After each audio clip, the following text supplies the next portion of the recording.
Perempuan juga ketika nyuwun sewu sudah tidak benar itu ya berat. Makanya ini yang kita harus hati-hati. Allah memberi contoh kepada orang-orang kafir, imra'atan Nuhi wa imra'atan Lut. Kanata tahta abdaini min ibadina sholihaini. Tapi fakhonata huma falam yukhniya anhuma minallahi syai'a wa qilat khulan nar ma'ad dakhilin. Itu contoh yang perempuan gagal. Tapi perempuan yang sukses padahal suaminya itu enggak benar. Ada juga contohnya wa imra'ata Fir'aun. Sehingga di Indonesia alhamdulillah barokahnya Rasulullah sallallahu alaihi wasallam. Contoh yang pertama itu hampir jarang terjadi. Yang suaminya soleh, perempuannya tidak solihah itu jarang. Tapi kalau yang lelakinya tidak soleh, perempuannya tetap solihah itu banyak. Jadi alhamdulillah itu barokahnya Rasulullah sallallahu alaihi wasallam. Jadi kebalik kalau di Indonesia malah suaminya enggak benar, istrinya itu benar. Solihah itu. Itu enggak benernya suami jenengan tuh cek sepele ini Fir'aun. Jadi di Quran tuh cerita ada orang solihah tuh istrinya Fir'aun enggak tanggung-tanggung tapi termasuk legenda. Jadi intinya Quran tuh sangat mengapresiasi kesalehannya orang perempuan sampai ada surat Nisa, ada surat Mumtahanah yang agak ekstrim ya surat Mujadilah ini.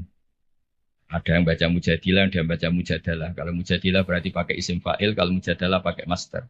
Nabi itu belum pernah dikalahkan sahabat. Tapi kalau sahabat perempuan itu komplain. Nabi kan ditanya, ya Rasulullah saya ini didihar suami saya. Ya kalau sudah didihar ya kamu haram, nggak boleh kumpul dia. Yang benar ya Rasulullah, ini hukum Allah apa hukum jenengan? Puantah terus. Sampai Sayyidah Aisyah nggak terima. Kamu harus berhenti bantah Rasulullah. Ini Rasulullah jangan kamu bantah. Selagi hukum itu belum dicabut, jenengan tak laporna Allah. Kanjeng Nabi dilawan. Akhirnya ya Allah nuruti. Makanya akhirnya dihar itu tidak sama dengan tolak. Mereka qad sami Allah qaulal lati tujadiluka fi zawjiha wa tashtaki ila Allah. Terus dalam sejarah itu dereng-enten hukum dirombak kecuali mergo dimone perempuan. Terus wae cara Pak Hasyim Muzadirian ora ono kiai goblok kecuali mergo disentak bojone. Terus saking tope niku dikomplain. Kanjeng Nabi, ini Rasulullah dikomplain. Tapi komplainnya saya ini sakit kula ijazahno jenengan. Terus pas dikomplain itu Nabi gak pati nurut. Terus perempuan ini pulang, namanya Khawlah binti Sa'labah. Pulang sujud, ya Allah ini ketentuan Rasulullah berdasar hukum adat. Beliau juga gak ngakui kalau itu dari hukum Allah. Memang Nabi itu ada beberapa hukum yang Nabi sendiri kalau ditanya, ada hukum fikih yang memang minallah ini nggak bisa diotak-atik. Ada hukum yang dijalankan Nabi karena yang berjalan baru demikian. Ini mah agak jelimet di usul fikih. Yang nggak menekuni, saya mohon ini tidak jadi fitnah. Memang seperti itu. Jadi misalnya ada hukum-hukum yang kata dalam Islam itu kebaikan jahiliyah akan diteruskan dalam Islam dan keburukan jahiliyah akan dihentikan. Jadi kalau hukum jahiliyah itu bagus ya diteruskan. Makanya nikahul jahiliyah itu tidak ada yang dibatalkan oleh apa? Islam. Misalnya dua pasangan. Itu semua nikah kan zaman apa? Jahiliyah. Karena nikah itu bagus, ya Islam tidak perlu mentajdid lagi, memperbarui lagi. Nah, dihar itu zaman jahiliyah dianggap pantangan. Karena itu dianggap bagus, ya Islam menetapkan dihar itu mirip tolak. Tapi yang ini dikomplain sama Khawlah. Komplainnya nggak tanggung-tanggung. Dia ke kamar, sholat sebanyak-banyak. Protes hukum ini ya Allah tolong dibatalkan. Ini gue gara-gara kayak perhitungan ini gue kayak bujune ini gue ganteng sugih. Nah, jadi soal hasil kakean perhitungan. Tapi gak tanggung-tanggung. Maturi langsung mbek pengiran watas taki ilam. Wa yasma'u tahawurakuma. Jadi Nabi itu debat. Tapi betul nanti di tamu lanang debat. Itu nanti. Jadi nak ono kiai kalah mbek bojo meneh tek kiai Kanjeng Nabi pun dilawan. Makanya itu masyhur cerita itu di surat Mujadilah atau Mujadalah. Jadi qaulal lati tujadiluka. Jadi kalau pakai isim fa'il fa huwa mujadilun berhubung muannas fa hiya mujadilatun. Masdarnya mujadalah. Ketika Umar radhiyallahu anhu jadi khalifah, ini Khawlah ini datang Di tengah perjalanan yang panas dihentikan Umar. Itu diomongi kira-kira jam 11 sampai setengah 3 meh dhuwur iku entek. Sampai Umar pamit, "Mbah niki kula badhe dhuwurin. Wektune badhe telas." Pengawal Umar gak terima, "Engkau Amiril Mukminin, kenapa berhenti karena orang tua ini?" Terus ke atas Sayyidina Umar, "Atadrimanil ajus, kamu tahu orang tua ini siapa? Ini Khawlah binti Sa'labah. Sami'aha Allah min fawqi sab'i samawat." Ini orang yang ketika protes didengar Allah dari langit 7. Ayasma'uha Allah wa la yasma'uha Umar. Allah aja mau mendengar, masa Umar tidak mau? Andai kan tidak ada sholat duhur, saya akan dengar sampai dia capek. Jadi sunnahnya kiai kalau istrinya ngomel tolong didengar sampai capek. Karena ijazahnya seperti itu. Tapi syarat perempuannya harus berkualitas kayak Khawlah binti Sa'labah. Jadi kalau protes itu pertama sujud dulu di kamar sampai Allah mendengar. Terus ini cerita-cerita perempuan. Jadi keliru lah kalau Islam kadang dituduh sebagai agama yang meminggirkan perempuan, itu keliru sekali. Karena di Quran saja ada surat Nisa, nggak ada surat Rijal. Ada surat Mumtahanah, ada yang baca Mumtahinah juga. Ada syarat Mujadilah atau Mujadalah. Ini surat-surat jelas bintangnya ini perempuan. Ya, tapi kadang-kadang yang mau coba wamuratuhu hammalatal hatab fi jidiyalah, itu yang ini yang orang-orang gagal ini. Yang itu yang apes, itu yang cerita-cerita. Kalau nabung badai cerita sekedik peran perempuan yang paling luar biasa dan dicatat sejarah dan tidak akan dilupakan itu pengetahuan Khadijah Kubro, pengetahuan Sayyidah Khadijah tentang Dalailun Nubuwah, tentang bukti-bukti kenabian. Dados dalam banyak literatur perempuan itu dibahas beberapa kali di Quran. Sing paling masyhur tentu Maryam. Wonten Imro'atu Fir'aun. Nak sing diceritakno beling padahal bojone soleh niku nggih Imro'atu Nuh dan Imro'atu Lut. Tapi niku mboten usah diceritakno, mergo niku sing perempuan gagal niku. Terus tapi kalau badhe cerita sekedhik, Sayyidah Khadijah niku garwane Rasulullah sallallahu alaihi wasallam. Beliau itu sudah baca buku banyak. Di antara yang dibaca niku referensi sing di dokumen pamannya, namanya Warokoh bin Naufal. Niku semua alamat kenabian itu ada. Ini ku diantarane calon nabi. Calon nabi itu pasti akan diperlakukan khusus oleh alam. Gini ku tudzilluhul ghamamah tuti'us sahair. Sehingga beliau nyuruh pembantunya namanya Maisarah. Maisarah itu nama lelaki. Kalau di Arab Maisarah itu nama apa? Lelaki. Niku dikan ngawal nabi perjalanan teng Syam. Terus semua kriteria kenabian itu ada pada diri Rasulullah Shallallahu Alaihi Wasallam. Singkat cerita akhirnya beliau yakin, terus ngelamar. Terus riyen niku sing nglamar niku Khadijah. Lane Mbah Mun sering guyon niku alamate ulama iku warasatul anbiya niku kudune disenengi wong wedok aja seneng. Dadi disenengi iku gagah. Riyen Nabi Yusuf disenengi Zulaikha, Kanjeng Nabi disenengi Khadijah. Nak seneng sering kecewa. Singkat cerita setelah 15 tahun menikah, karena Nabi umur 25, Sayyidah Khadijah umur 40, 15 tahun menanti ini mboten jelas mengarah ke calon Nabi. Jadi alamat itu kok tidak muncul lagi. Singkat cerita, pas Nabi Yusuf 40, Nabi kaget, angsal wahyu, disebut Fazi'ah itu kaget. Akhirnya cerita tentang Khadijah. Sausé cerita tentang Khadijah ini sing agak unik. Dari sekian kriteria kenabian itu ditulis di buku. Tapi ada yang dipunyai hanya oleh perempuan. Terus para peneliti lelaki itu tidak punya itu hanya perempuan dokumennya. Ketika sudah jadi nabi ini Khadijah matur, ya Rasulullah atau ya Zauji, itu masih panggil ya Zauji. Nanti kalau teman kamu Jibril datang bilang ke saya. Walhasil malaikat Jibril ini rawuh. Ketika malaikat Jibril rawuh niki radi agak-agak gimana nih? Faka syafat ansaubiha. Mboten usah pikiran sing macam-macam. Barang sebagian tubuhnya dibuka, Khadijah tangklet. Jibril masih. Jare Nabi lari. Terus ditutup malih, ditanya. Jibril ijek. Sekarang datang lagi. Ternyata di antara dokumen yang dipunyai Sayyidah Khadijah, kalau Muhammad ini Nabi betul, maka malaikat itu cirinya, kalau melihat aurat perempuan itu lari. Makanya ini dokumen hanya khusus perempuan. Padahal Khadijah ini tidak tahu malaikat tidak tahu. Dan Nabi juga agak ngerti kalau posisinya dites.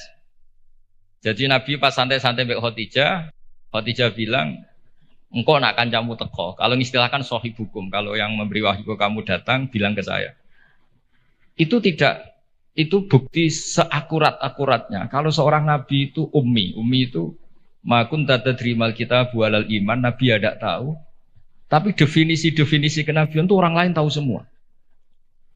Maka kata para ulama, hampir semua ulama, andekan Tareh itu menulis awaluman amana mutlakon, itu yang menang Khadijah, bukan Abu Bakar. Jadi partai perempuan yang menang. Jadi andekan cara penulisan sejarah itu siapa yang pertama iman secara mutlak, tidak melihat kelompok dan golongan, pasti yang menang itu Khadijah, seorang perempuan. Mau ini sing ngundang ibunya itu dia menang no partai perempuan. Jadi kalau ini rada wedi. Nggih, sing jelas niki pertama dan terakhir kula nuruti mbah kula Mbah Jamil kalah tuwa. Nek. Karena saake muslimat. Saya itu diundang muslimat pusat beberapa kali dereng muni yo, ketoke kok ora ono sing luwih tuwa, dadi saged bali lho. Dadi dereng kula turuti hingga detik ini ketoke ora ono sing luwih tuwa dadi. Tapi nak diundang wong sepuh kan saged ngancam sithik-sithik.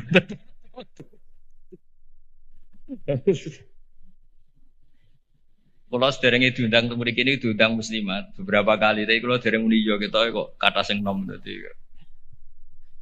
Nggih mbahmu dereng sepuh, Mbah Jamil buyut mek kula boten mbah, cuma kok bahasa buyut boten pati lazim dadi wong niku dulure buyut kula boten mbah malih pun buyut. Kula tak cerita. Jadi awaluman amana mutlakon itu harusnya Khadijah. Karena pertama yang diceritani kalau seorang nabi adalah Muhammad, bahkan sebelum nikah. Niku piyambake nikahi Kanjeng Nabi berdasar itu calon nabi karena beliau lama sekali belajar mbek Waraqah bin Naufal. Nah ini yang bunyai-bunyai juga harus tetap membaca. Karena ini temanya tafaqquh fiddin. Jadi membaca itu penting sekali. Sampai pengetahuan Khadijah itu pengetahuannya itu melampaui batas umurnya. Beliau menikahi Kanjeng Nabi berdasar referensi itu. Ketika yakin kalau Nabi adalah seorang Nabi, punya cara sendiri. Sehingga terus kata ulama, ketoke kok ora sopan wong wedok kok nomor 1, terus ditareh itu diistilahkan awaluman amana minar rijal Abu Bakar, wa minan nisa Khadijah, wa minas sibyan Ali, wa minal mawali Zaid bin Harisah. Niku empon bahasa yang dipoles dengan kesopanan karena ketoke wong wedok kok nomor 1 kurang etis, terus partai minar rijal Abu Bakar, minan nisa Khadijah, minas sibyan itu Ali, minal mawali itu Zaid bin Harisah. Tapi andekan sejarah itu ditulis tanpa melihat golongan, tidak pakai kelompok lelaki, kelompok perempuan, kelompok anak-anak, pasti yang menang itu Khadijah. Jadi ini keunggulan perempuan. Tapi ada sisi lain yang mungkin ibu-ibu gak siap. Tafaqquh fiddin itu, Nabi itu istrinya banyak. Makanya benar Gus Yasin tadi, kalau tanya tugasnya bunyai apa, yang proteksi suaminya kayak gitu. Saya pernah baca di kitab Fathul Bari, kenapa Nabi itu istrinya banyak. Itu diantaranya itu karena perempuan tuh orang paling nekat menceritakan jeleknya suami. Jadi kalau Nabi itu istrinya banyak, kalau beliau tidak soleh betul, pasti konangan. Karena perempuan pasti gak canggung-canggung menceritakan jeleknya suami. Nah ternyata dari sekian yang pernah dinikahi Nabi, semuanya solihah, semuanya kenangannya baik. Jadi rano sing cerita Nabi nak bengi turu ngorok ini buat nanti. Aisyah yang paling cantik ini sering ngetes Nabi ini tidur di depannya. Ini Aisyah bukan Saudah, Aisyah. Ini ya Nabi tetap asik sholat. Padahal Aisyah itu istri paling cantik. Ketika Aisyah mengganggu tidur di depannya Nabi malah ngendikan dari ini ata'abbadu li rabbi, aku mbarno tak salat. Sampai Sayyidah Aisyah ketika putus asa ngendikan fa'uqaddimu hawahu ala hawaya. Saya mengalahkan selera saya, mendahulukan selera beliau yang ingin sholat. Begitu juga Zainab, cantik. Itu ya punya wiridan-wiridan dari Nabi. Maimunah juga gitu. Nah itu andekan Nabi itu figur yang hanya soleh di luar, di dalam tidak soleh, pasti ini bocor. Siapa bisa nandingi perempuan? Pasti bocor. Tapi ternyata enggak.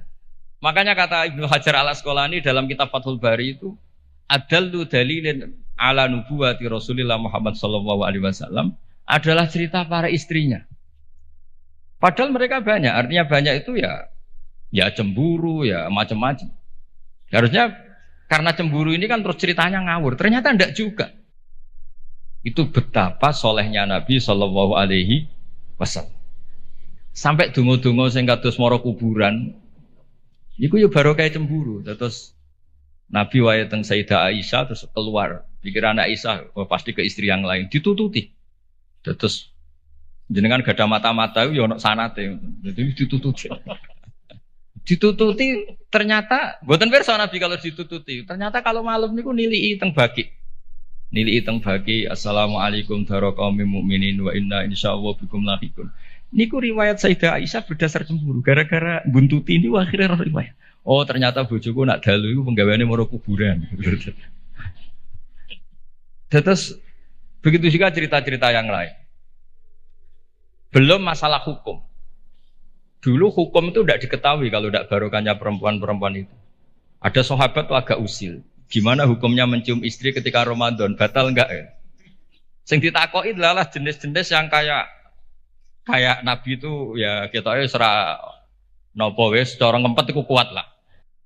Tanya Maimunah, apalagi Saudah. Kata Maimunah, kalau ke saya kayaknya enggak. Yang potensi ya itu tanya ke Aisyah. Karena Aisyah ini paling cantik, paling muda. Akhirnya tanya. Dan dijawab oleh Aisyah, qabbalani Rasulullah wa waso'im. Nabi itu kalau puasa ya kadang mencium saya, Nabi tetap puasa. Akhirnya jadi fikih, qublatu zauji li zauja itu tidak batal. Menciumnya suami ke istri itu asal mencium saja itu tidak batal. Jadi dokumentasi hukum fikhiyah itu semuanya itu, terutama yang masail perempuan itu barokahnya perempuan-perempuan istrinya Nabi. Tadi benar yang dikatakan Gus Yassin, dokumentasi itu hanya ada di istri-istri Nabi. Makanya kata Ibnu Hajar al-Asqalani, andai kan tidak ada istrinya Nabi, maka dalailun nubuwah, kesolehan orang di rumah, itu kan ukuran. Misalnya di luar, kiai-kiai kadang ngetokno waroi, zuhud, barang nang omah muangan tuh haduk. Jebule gayane mangan sithik ku mau jaim, jaga imet tok. Ning jopo kadang-kadang maca ala kiai, serwapi juban, serbanan, seneng omah wis karo kantok ngalor itu. Nabi itu ndak, meskipun di rumah itu ya priayi. Karena Nabi itu istighya'nya minallah, jadi merasa enggak nyaman itu dengan Allah. Jadi beliau itu tetap sopan ketika di rumah. Di luar ya sholat, di rumah ya sholat, di luar ya ingat Allah, di dalam rumah ingat. Itu Nabi kalau mau sholat, itu senangnya bukan main. Itu yang cerita ya istrinya. Jadi Nabi itu kalau banyak masalah, itu keluar masuk, nggak tenang. Corong jauh nggak jenuh. Itu ketika ada adzan Nabi alhamdulillah, arifna ya Bilal. Alhamdulillah waktu sholat sudah masuk, arifna ya Bilal. Ayo cepat Bilal datang ke sini, saya ingin istirahat. Itu istrinya tahu bahwa Nabi itu hiburannya tidak dengan istri-istrinya, tapi dengan sholat. Oh istrinya sampean tetap nggak tahu kalau suaminya gitu, pasti tidak tahu karena tidak ada buktinya. Itu Nabi itu kalau belum sholat tuh keluar masuk. Tapi ketika waktu sholat terus arifna ya Bilal, ayo aku kasih istirahat Bilal. Tuh kalau kamu sholat tuh senangnya bukan main. Makanya ngendikan wa qurratu aini fisol. Dan itu kesaksian seorang perempuan. Itu nggak mungkin nggak benar itu karena tadi sekali nggak benar. Digeger. Torong Jawa dikeranyam kira-kira gitu. Jadi ini cerita-cerita unik yang mungkin harus dikaji ya karena ini disebut tafaqquh fiddin. Tapi kalau matur nuwun sangat memang yang terakhir kalau pesan tadi ibu itu madrasah pertama. Sehingga saya sendiri bisa gini dia barokahnya ibu. Semua orang lah punya di daerah kami apalagi di daerah punya ibunya ini ada Mbak Jamil, ada semuanya lah. Ada ning ulfa kenangan kita ngaji ya sama ibu. Pasti mulai kecil tuh sama ibu. Anak saya bisa baca Quran tuh ya karena istri saya, karena wong lanang bener Gus Yasin tadi. Fasul Masail jelimet-jelimet anak irung salib batak ra diulang. Jadi Fasul Masail gimana hukumnya sholat di Amerika? Puasa di Amerika yang siangnya kadang 19 jam. Gimana hukumnya sholat di bulan? Terus kiblatnya gimana? Apa mengkurep apa gimana? Wah anak era sama Quran di Barno. Nah ibunya kan ngomel. Bar maghrib didusi dicemplung los, pokoknya nang adus nang diulang ngaji. Akhirnya sama Quran. Jadi walhasil itu makanya Imam Syafi'i ngendikan al-madrasatul ula, yang dikatakan madrasah pertama adalah seorang apa? Ibu. Makanya rata-rata anak Indonesia itu benci bapaknya, itu juga didikan ibunya pasti. Jadi makanya resikonya. Oh ngerasani bapaknya kok ambek anaknya. Nah, itu yang madrasah agak bener kalau ini yang. Tapi saya pastikan semua putra kiai yang bisa baca Quran itu udah ada yang barokahnya bapak, mesti barokahnya. Niki Mbah Jamil sering cerita kula niku, pokoke anakku iso mondok Mekah Madinah baru kaya tak ulang. Mergo anak abahe gampang nyepuro. Wong lanang iku mesti kula niku ngoten dilapori anak era sekolah nih santai jenenge wong lanang. Kan sepurane gede mbok dableke gede ra jelas wae wong lanang niku kan kemungkinane atine gede atau dableke gede. Tapi nek ibu-ibu kan wis ngomel. Dolanan diwamuk idusi kon ngaji. Nah, bapak wong lanang ora anak dolanan sowan nang wasi, bal-balan wasi. Sore surup mulai lambi dicoplok rusuh ya asik. Wong ibu-ibu kan ndak. Cara cacile kok anut bapak iku goblok kabeh aku yakin. Goblok kabeh. Tapi nggih ngoten salah anut ibuke nggih cerewet kabeh lan iki semua tengah-tengah. Tapi yang jelas Quran itu fair ya. Jadi cerita Imro'atan Nuh wa Imro'atan Lut. Tapi juga cerita Imro'atu Fir'aun. Artinya perempuan itu punya sejarah di orang soleh nyun sewu gagal meskipun itu jumlahnya tidak banyak. Tapi juga punya sejarah di orang nggak benar jadi perempuan yang luar biasa. Makanya kalau suwun tafaqquh fid din utamanya ya mengkaji Quran lah. Karena Quran itu lengkap-lengkapnya kitab buah. Belum ada kitab suci mulai Zabur, Taurat, Injil selengkap apa? Al-Quran. Jadi kita tidak perlu berpikir kitab suci yang lain karena kita tidak tahu itu muharraf apa enggak. Karena kita Islam, soal yang pengikut yang lain ya monggo. Tapi ini cerita sampai halal gini ya diceritakan Quran. Cerita wanita yang nyun sewu gagal padahal suaminya soleh, yaitu Imro'atan Nuh sama Imro'at apa? Lut. Tapi juga cerita perempuan tangguh padahal suaminya ini enggak soleh. Bahkan enggak soleh kelas atas. Fir'aun. Buatan terima togel, buatan terima dadu, buatan terima narkoba ini ngaku pangeran. Niki sinten? Ewa semono niku nggih bojo solihah. Solihah standar dunia dan akhirat, buatan solihah standar organisasi. Niki solihah legal formal dunia akhirat Allah sing ngakuin. Ini kan luar biasa. Terus yang terakhir kalau cerita kersane untuk Barokah Asma binti Abi Bakar. Niku Nabi mau hijrah, andai kan nggak ngelibatkan perempuan itu nggak bisa. Karena Nabi ini hijrah itu kan sembunyi-sembunyi. Beliau itu sebagai manusia itu butuh makanan. Kalau dikirimkan lelaki itu dicurigai. Niku Asma pura-pura corong Jawa itu angon unta, yang unta niki empun perah, jenis yang susunya banyak karena di Arab itu onta itu otomatis juga sumber minuman bergizi. Niku pura-pura angon. Ternyata angonnya itu di kawasan yang dipakai sembunyi Kanjeng Nabi dan siapa? Abu Bakar. Dan jenenge wong wedok bener Gus Yasin tadi. Iku abah mangan ta ora, Kanjeng Nabi mangan ta ora. Dadi yo nggawa bekal, digaono daharan, digaono roti macam-macam. Terakhir badhe hijrah. Ketika bekal ini nggak bisa dibawa Nabi dan Abu Bakar, akhirnya dia ini kepikiran, ini bisanya dibawa unta kalau ditali, dicancang ditali, diikat.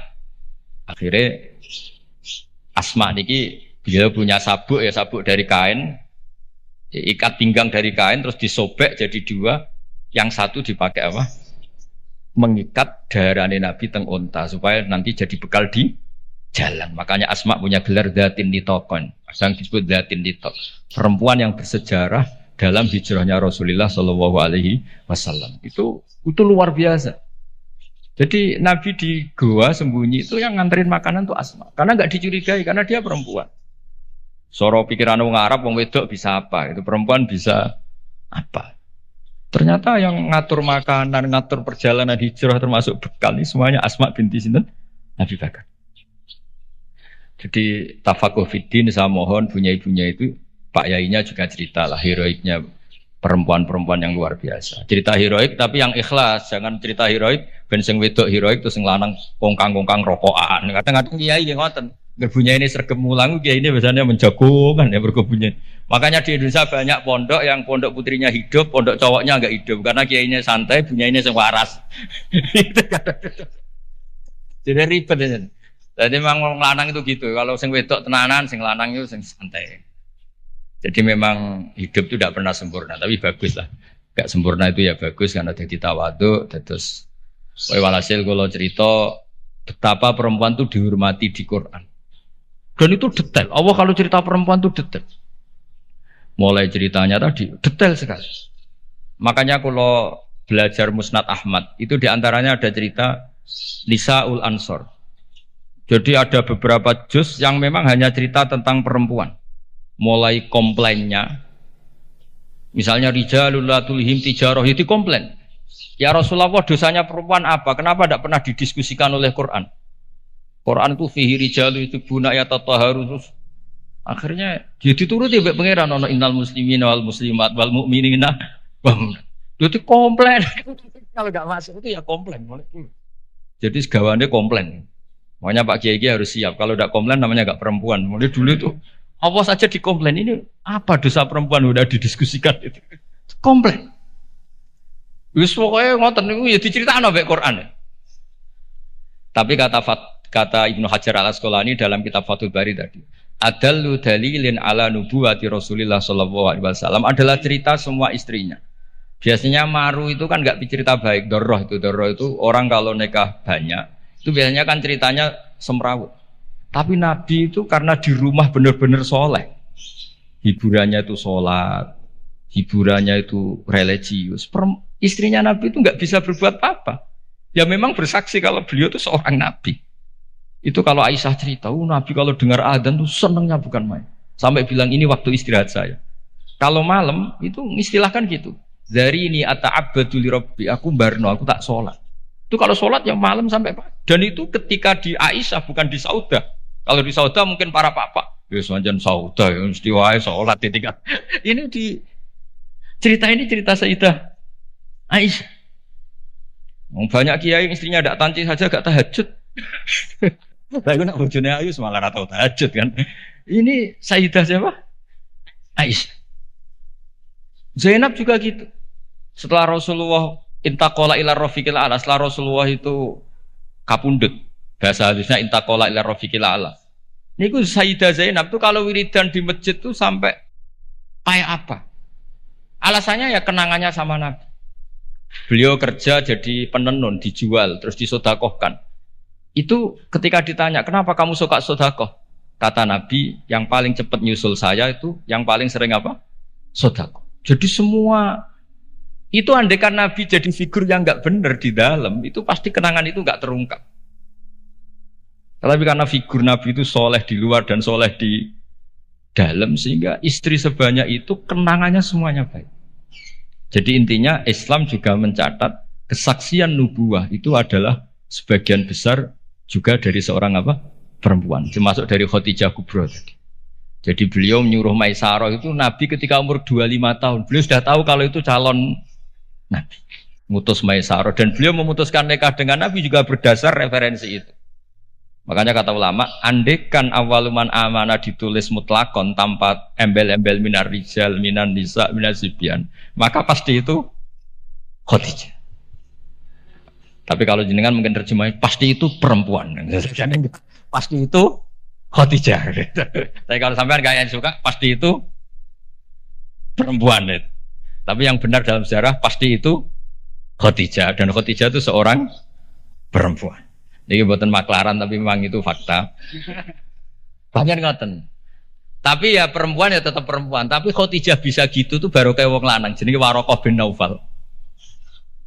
Makanya ada yang bilang ya Warokoh Khadijah pinter ngono itu mergo diulang Warokoh. Tapi Warokoh tetap kalah satu. Ketika Nabi jadi Nabi, orang pertama yang diceritain itu Khadijah bukan Warokoh. Wong kalian terus ulama debat itu Fasul Masail lah kira-kira itu. Sekolah pokoknya partai Warokoh, monggo ibu-ibu partai sinten Khadijah. Tapi yang didokumentasi secara akhlak kita sebenarnya sopan kabeh disebut awaluman amana minar rijal Abu Bakar wa minan nisa Khadijah wa minas sibyan Ali wa minal mawali Zaid bin Harisa supaya semuanya awal. Kayak model sekarang lah, kayak ketua NU itu kan tidak ada wakil. Soalnya kayak sepuh kok wakil gak ngergani kan ketua. Itu juga bagian dari adab. Kan gak etis kan misalnya ketuanya siapa terus wakilnya ternyata ki alim sepuh, wakilnya wong alim kok wakil, sepuh kok wakil. Sekarang di struktur organisasi kan semuanya kan ketua. Jadi kayak ya di PBNU, di PP ya semuanya modelnya gitu. Itu termasuk terinspirasi tadi untuk mengukur awaluman amanah supaya semuanya awal disebut awaluman amanah apa? Minar rijal, Abu Bakar wa minan nisa, terus wa minas sibyan, terus wa minal mawal. Nggih, ngoten ngapunten ingkang kathah. Assalamualaikum warahmatullahi wabarakatuh.